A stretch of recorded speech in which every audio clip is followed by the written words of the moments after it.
Drake desafiar os superiores tem causado medo até em gente próxima do rapper. Alguém dentro do círculo do Drake disse que se algo acontecer com ele não foi um acidente. I'll be quick about this. I think it's a mistake. I've talked to some people in this camp, and I'm worried for him. I'll say that. Really? Okay. Very we worried. gotta go into this. Yeah, very worried. Settle fast, both sides. Yeah. Well, when you're suing for up to multiple billions of dollars, and somebody in this camp was like, "Yo, if something happens to him, no, it wasn't. Yo, It was not accidental." I want to move from it, but I said that pods. Yes. I said get out the game. This is your moment to get out. Exit out the game. Exit out. We've seen it happen to people who had way more leverage, Way and more power. Just stop. Whitney, Michael, I would hate to see Prince. that be your ending. That's dark. Yeah, that's pretty dark. That's dark. Yo, one of his All right. homeboys is like, yo, if he goes in a boat accident, he don't even like being on boats. Pray for him. So first message, I was like, what? He like, it's deeper than. Yeah, we gotta. Yeah. All right. Yeah.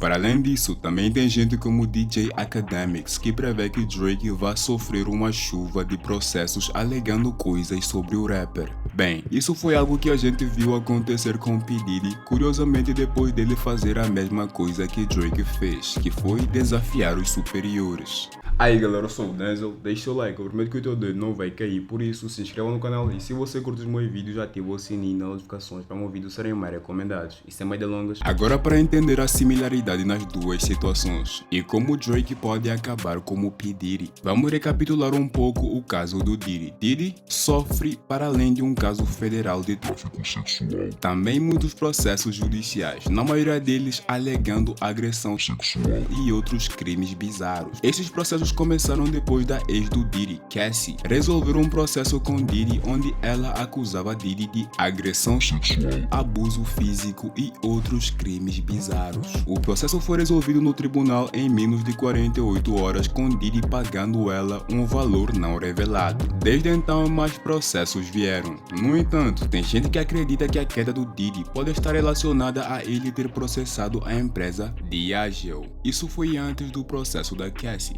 Diageo é uma empresa de álcool que vale cerca de 80 bilhões de dólares e basicamente domina a indústria do álcool. Diddy e Diageo tiveram uma parceria que gerou milhões para os dois lados, com Diddy promovendo a bebida da Diageo chamada Ciroc até se tornar globalmente popular. Diddy ganhava 50% dos lucros que a bebida gerava, mas a relação do Diddy e a Diageo mudou quando Diddy comprou uma bebida chamada De Leon. Diddy e Diageo se tornaram proprietários iguais dessa bebida, 50% 50%. A Diageo era responsável pela produção e distribuição. Nessa parceria, Diddy esperava fazer o mesmo sucesso que fez com a Ciroc, mas agora que ele estava como cabeça no negócio, com sua própria bebida e não só promovendo a bebida deles. Diddy acredita que suas bebidas não receberam o mesmo tratamento por parte da Diageo que outros proprietários de bebidas que têm parceria com a Diageo recebem. Então Diddy processou eles por discriminação racial. Bem, depois disso começaram os processos contra Diddy, Cassie, outras duas mulheres acusaram Diddy e depois veio a notícia de que Diddy e a Diageo acabaram por resolver o processo. Depois de Diddy alegadamente retirar seu processo contra eles, Diddy e Diageo encerraram sua parceria. Agora a Diageo tem 100% da De Leon Tequila. Bem, agora como vocês sabem os processos contra Diddy são muitos, mas é simplesmente curioso que eles tenham começado depois do problema que Diddy teve com a Diageo. Bem, essa é uma teoria. Agora, Drake. Drake está na UMG, a gravadora dirigida por Lucien Grange. Say rich baby daddy, it's like Drake has a rich baby daddy named Lucien and Universal. Wow. He's like, you know, like, man, my daddy got it. You know what I'm saying? It's like, my daddy controlled the spins. My daddy got the DSPs. My daddy. Drake has a rich baby daddy named Lucien. So all of his streams in the number ones is controlled by someone named Lucien.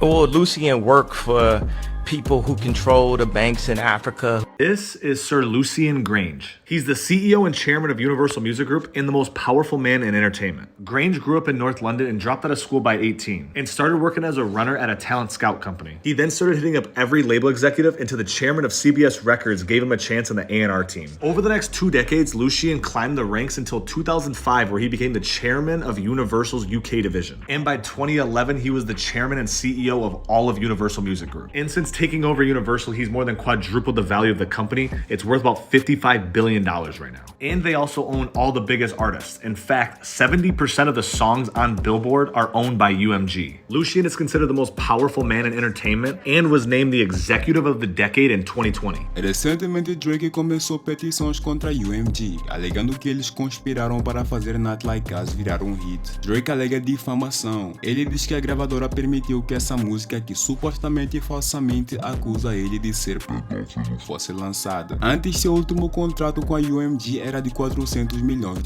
Ao que parece, esse acordo estava chegando ao fim e Drake se preparava para entrar em um novo acordo, mas aí a treta com Kendrick acontece. E Drake acaba por ser considerado o perdedor da treta. E agora, ao que parece, Drake não tem mais a mesma vantagem que tinha para se sentar na mesa com a UMG e negociar um contrato de seu agrado. E agora Drake se prepara para processar a UMG e DJ Academics acredita que Drake pode sofrer processos. Mas Academics diz que não é como se a UMG diretamente estivesse por detrás dos processos, mas que Drake não tem mais a proteção da UMG contra esse tipo de coisa. So this is what I'm hearing. So Drake supposedly in this $400 million deal, he had one more deliverable, which is the Party Next Door album.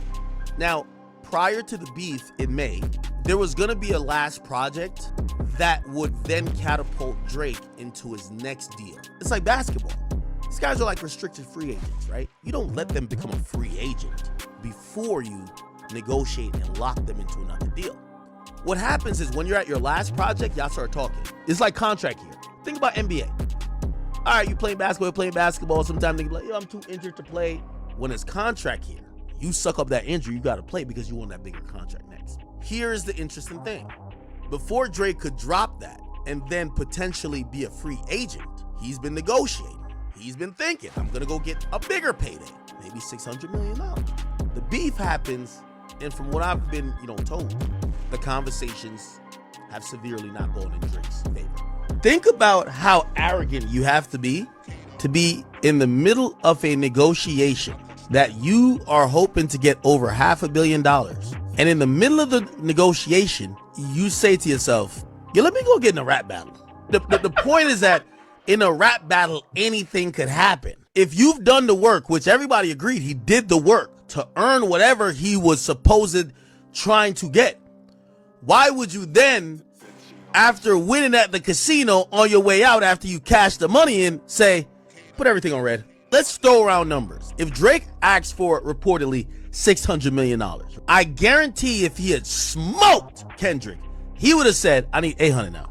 If he had won, in the eyes of the majority of the people, 600, hey, we need 8. And remember that I was talking, we're haggling about? I need twice that too. Oh, and also, I need this incentive. Was this a play covertly that Drake had to understand? If I win, negotiation done, I dictate the terms. And not only that, I get to further show Universal, I run this rap. I build artists, I destroy them. I'm the nigga. Queen of Topics TV, thank you for the donation. She says, since you have all these connections to Drake, you better tell him to get out of the US. He's suing UMG and this comes up. It's not a coincidence. I'm gonna be honest with you. I not only agree with you, I think we're gonna see things about Drake in the coming months, in probably a year or two, that you've never seen before. I think when you start barking up the wrong tree, the really easy way to calm you down is to let you know how protected you were. For example, if you are a big celebrity, I knew I got to a certain point when trust me, if somebody's around me right now, if they slip and fall, they're ready to sue me. There was a time that nobody wanted to sue me, right? And I'm not just saying that bragging, because actually it's not a good thing, but I'm saying that because all of these people, including Drake, you know Drake previously like settled a lawsuit, right? These are things that he buried, and it never became anything, and it probably was cap anyway. But the point is this: Drake kept pretty much a very clean image until this battle. I think that's gonna stop. I think we're gonna see people come out in woodworks, and I think some of them are gonna be seeded by maybe people that don't like Drake, or maybe the people he's going at, UMG. And when I mean UMG, I don't mean UMG directly, but people who have interest with that, right? That I think Drake's reputation is going to go through the mud.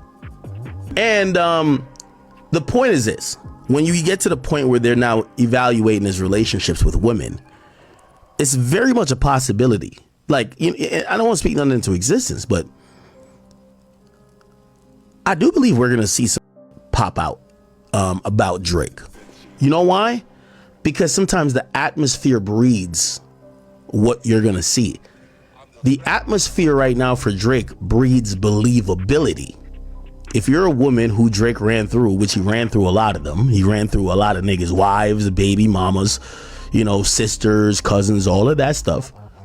Some of these people are disgruntled. I'm not saying that means it's completely false, but in the era of trying, and this is why I mentioned that he had a situation that, he settled or whatever. You never heard about that. Now, because the atmosphere that Kendrick created, and probably other people are going to be like, you know what? Let's amplify anything to do with Drake being seen legally as whatever, or being seen legally as he's not like us in terms of cultural, right? Or let's kind of hype up a story. Like, people file appellate briefs all the time, right? This is a big story that they're saying Drake might have been the killer. Why is this coming back around? That's a really shrewd way to, we're gonna bury this nigga also with headlines. And that's why I agree with you. In the next year or so, I think we're gonna see lawsuits and stories, disgruntled chicks popping out the woodworks. And a lot of it is going to be because he went at UMG.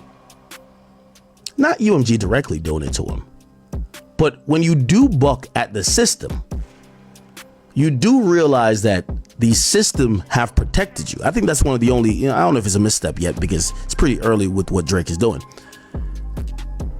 The system protects a lot of people. And once that protection is gone, it's the Wild Wild West. I don't know if Drake wants to be in the Wild Wild West, but clearly he does, because he's getting at UMG. Eu sou o Denzel, obrigado por assistir. Fique com Deus, que Jesus te abençoe. Tchau, até a próxima. Meti boca no que é importante. Eu sou preto com tiro de canto. Preta brilha tipo a diamante. Ela é só uma bina, fica